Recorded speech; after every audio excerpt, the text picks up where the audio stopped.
9/11's the day the world changed forever. On the morning of September 11th, 2001, New York City looked like a postcard of peace. The sky was a brilliant shade of blue, so clear, so flawless, that pilots later described it as severe clear, meaning there wasn't a single cloud to interrupt the deep, endless sky. Sunlight reflected off the glass faces of Manhattan's skyscrapers, creating thousands of tiny, shimmering mirrors.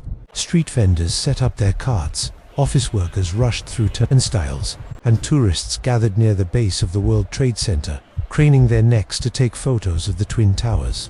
Inside the towers, elevators hummed up and down the building shafts. In the North Tower, employees on the 92nd floor were already typing emails, answering phones, and preparing presentations.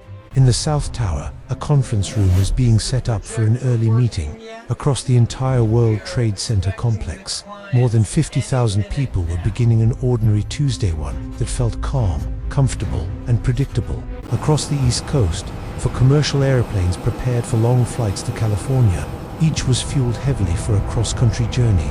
Each carried dozens of passengers, flight attendants, and pilots. And on each of these flights were men who woke up that morning with no intention of reaching their destination. They were waiting, watching, preparing. None of the 50,000 people in the Twin Towers had any reason to look up. But in less than an hour, the sky would no longer be peaceful. It would become a weapon. 2. Flight 11 changes history. American Airlines Flight 11 lifted off from Boston at 7:59 a.m., carrying 81 passengers and 11 crew members. For nearly 10 minutes, everything seemed normal. Passengers opened laptops, children played with toys, and businessmen leaned back into their seats, ready for a long flight. But behind all this normalcy, 5 men quietly stood from their seats. They moved with cold precision, heading toward the cockpit. Flight attendants screamed. A struggle began. The hijackers used knives, box cutters, and a chemical spray to force control of the aircraft. Minutes later, the radio went silent. Air traffic controllers tried calling the plane again and again. American 11, Boston Center. American 11, do you read? No answer. Then came a chilling sound. Someone in the cockpit accidentally held down a radio button. A hijacker's voice echoed through the airwaves. We have some planes. Just stay quiet. Those 6 words changed everything. At 8:46 a.m., the hijacked Boeing 767 came descending over the Hudson River. A loud roar filled the streets of Manhattan. People stared in confusion as the plane approached the North Tower at full speed. Then, a massive explosion tore through the building. A fireball erupted from the steel and glass. The impact shook the entire city. Papers, burning fragments, and debris rained down from the sky like snow. People screamed. Sirens echoed in every direction. News stations across the country switched to live coverage, shocked and unsure. Anchors repeated the same line. A small plane may have hit the World Trade Center.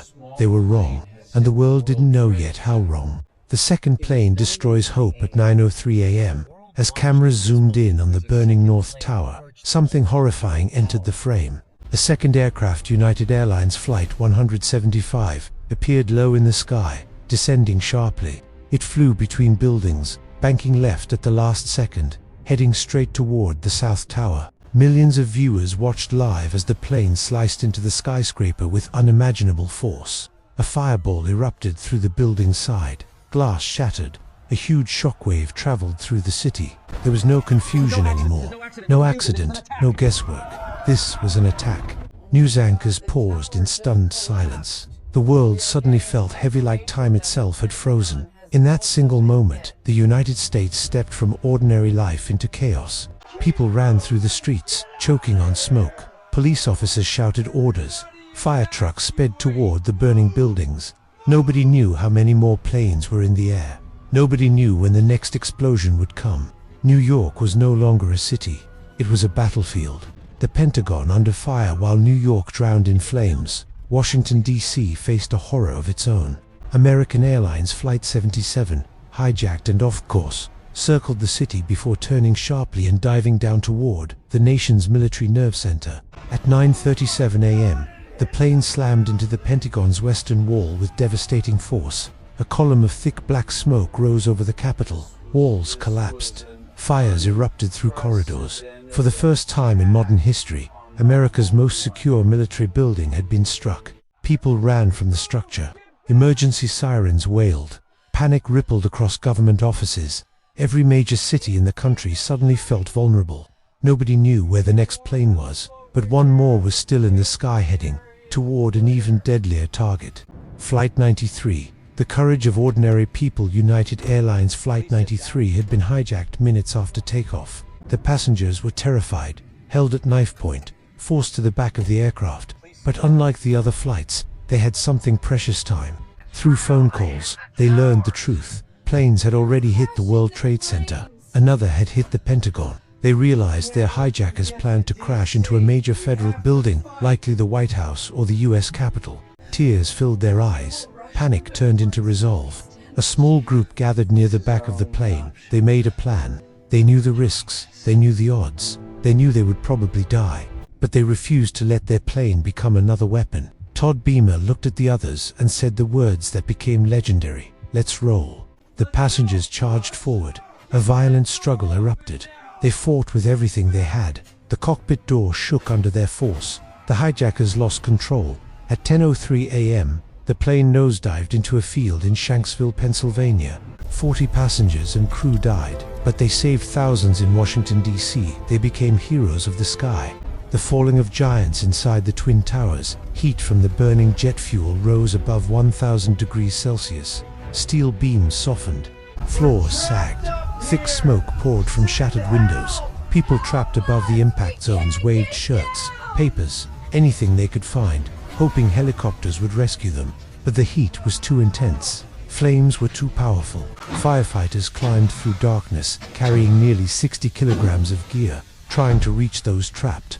They climbed floor after floor, knowing the risk, but refusing to turn back. At 9:59 a.m., the South Tower began to groan deep, metallic, painful. The top floors tilted slightly, and then, with horrifying speed, the entire building collapsed straight downward in a massive cloud of dust and debris. Streets turned pitch black. People ran blindly. The ground shook like an earthquake.